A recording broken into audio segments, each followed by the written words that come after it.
اینجا زمین کربلاست، سرزمین غصه و درد و بلاست. این زمین بوی جدایی میدهد، خاتمه بر آشنایی میدهد. خواهرم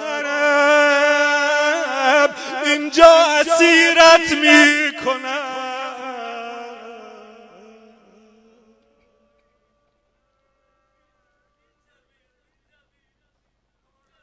این زمین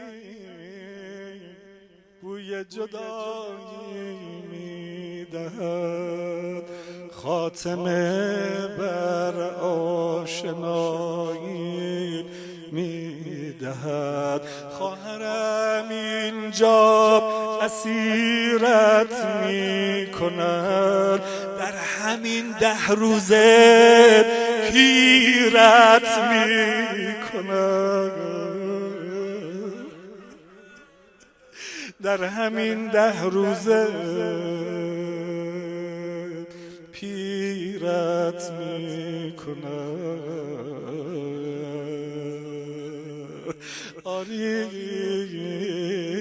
همین طورم شد عبدالله ابن جعفر وقتی بیبی زینب و دید دیگه او رو نشناخت.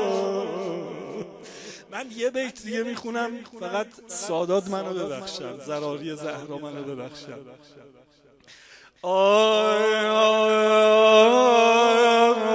یا صاحب الزمان هاجرک الله آقای من، میشوی تو غرق ناله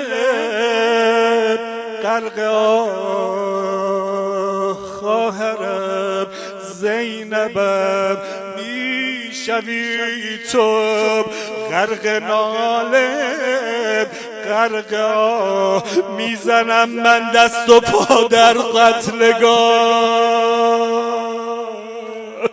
همه بگیم حسین